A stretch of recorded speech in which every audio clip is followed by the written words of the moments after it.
Good morning, boys and girls. We're going to read the story of Rapunzel. Now, it's a fairy tale that's been told for many years. So we consider this a retell. All right. So the author is retelling the story.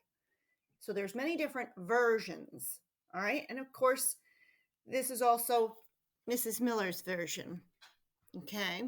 All right. I'll be the witch in the story. All right. Here we go. Rapunzel, retold by Bernice Caradet and illustrated by Julie Downing. Rapunzel.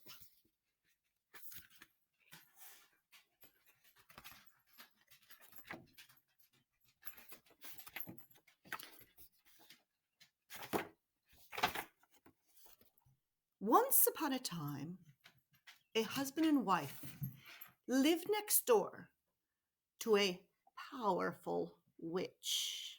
Very powerful. The witch had a beautiful garden. There was a high wall around it. No one ever went in there.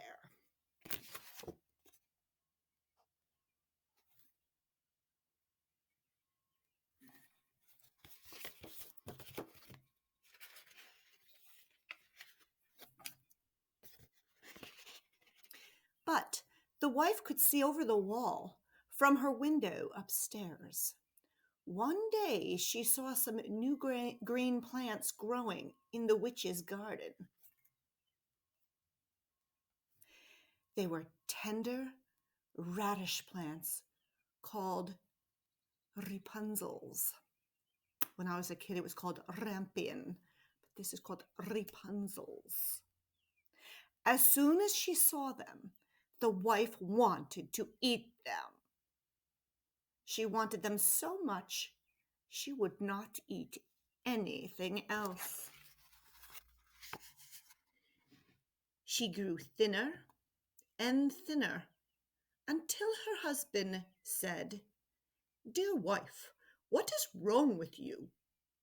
"Oh, husband," said his wife, "I want some Rapunzels. I want some Rapunzels from the witch's garden. If I don't get some Rapunzels to eat, I will die."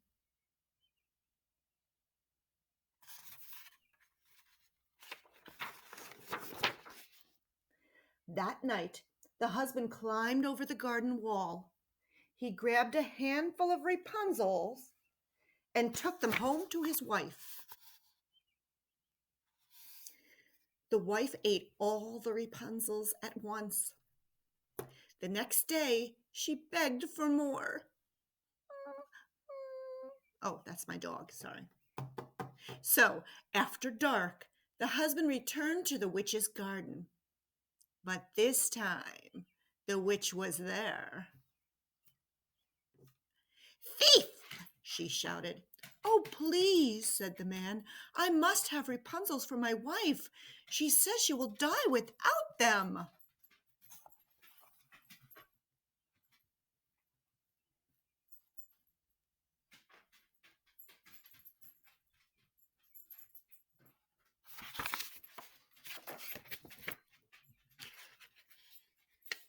"Well, then," said the witch, "take all the Rapunzel you want, but you must give me something for them." I will give you anything you say," the man promised. "Soon your wife will have a child," said the witch. "You must give that child to me. If you don't, your wife will die." There was nothing the poor man could do. A few months later, the wife had a baby girl. The witch came at once and took her away. She named the baby Rapunzel.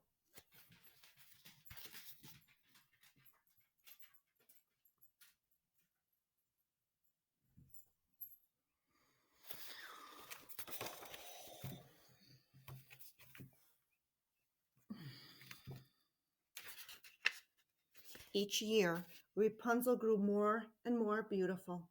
Her golden hair shone like the sun.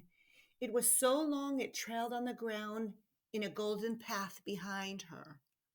On Rapunzel's 12th birthday, the witch took her deep into the forest and shut her away in a tower.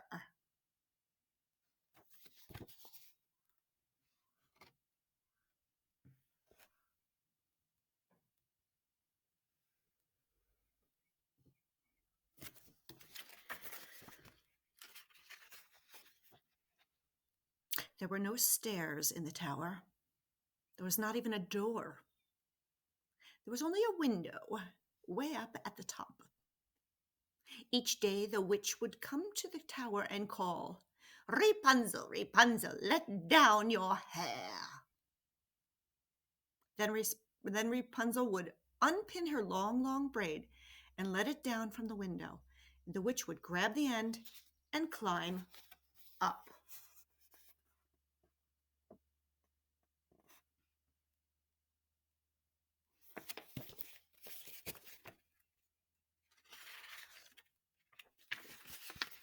For years, Rapunzel saw no one but the witch.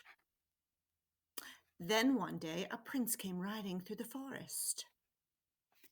He heard someone singing and stopped to listen. It was Rapunzel, singing in the tower. The prince could not get inside, but he came back every day to listen to Rapunzel singing.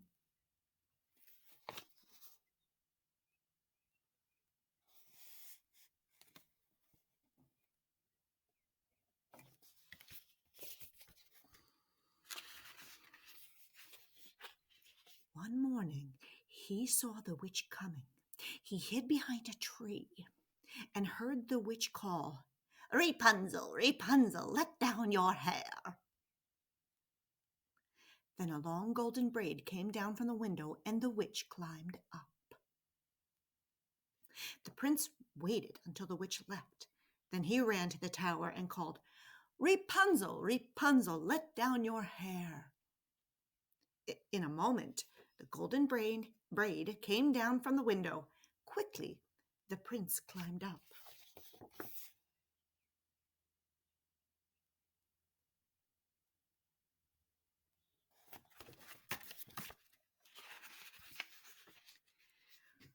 Rapunzel was frightened of the prince,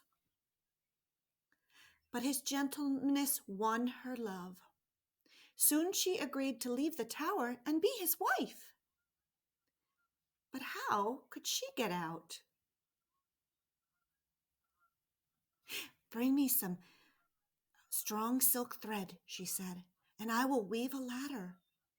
So every night when the prince came, Rapunzel worked on the ladder, and every day when the witch came, Rapunzel hid the ladder.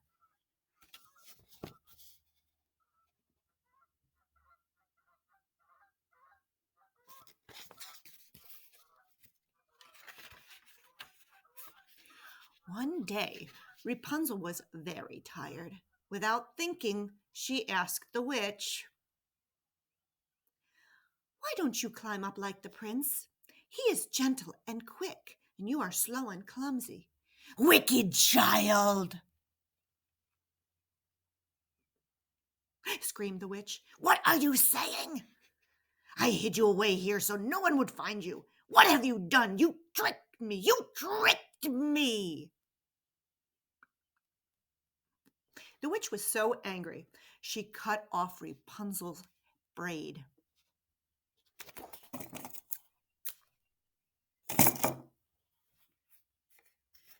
Then she took Rapunzel far away to a lonely place in the middle of nowhere and left her to live or die.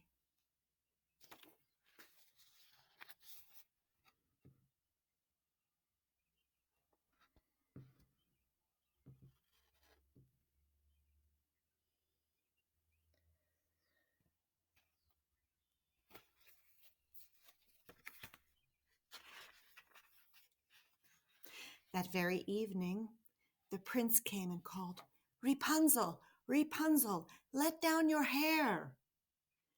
The braid came down, as always, and the prince climbed up quickly. But instead of Rapunzel, there was the witch. "Your little songbird is gone," the witch said. "You will never see Rapunzel again."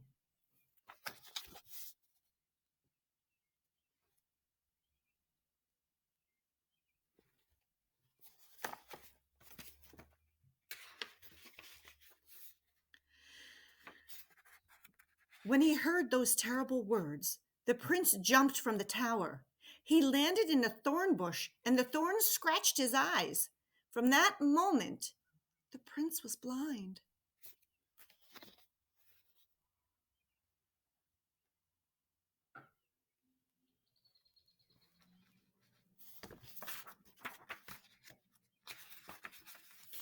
For years, the prince wandered in the forest. Then one day, he came to a lonely place in the middle of nowhere. Someone was singing. The prince stopped and listened. The singing grew louder and clearer. Could it be?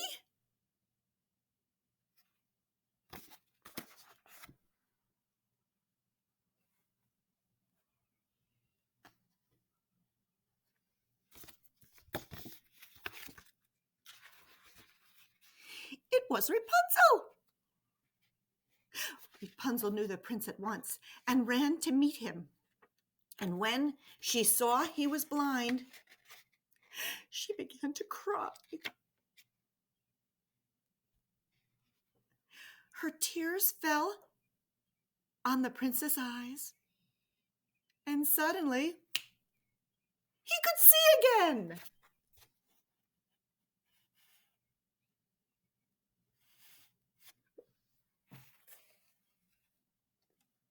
Oh, oh. Sorry.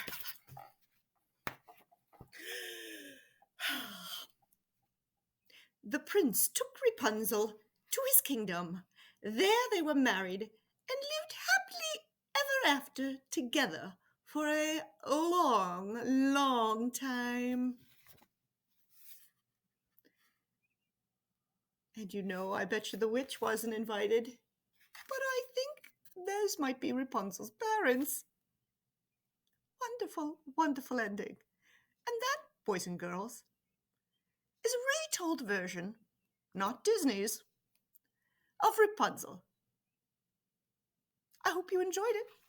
I hope you enjoyed it. All right, and fairy tales are meant to tell little lessons. All right, boys and girls? Never want what you cannot, what you shouldn't have, like you shouldn't eat bags and bags of cookies because they will get you ill, right? Well, then there we go, and you never know when a witch will come and say, "Oh, well, you owe me this now. Oh, you got to watch those witches." Well, I don't know if the red worked with the black. What do you think? I don't know. I think it's still good for kissing. So, boys and girls, Mrs. Miller loves you, and she will see you soon. Mwah, mwah, mwah, mwah. See you soon, boys and girls. Love you. See ya. See ya. Together again. Well, to be together again.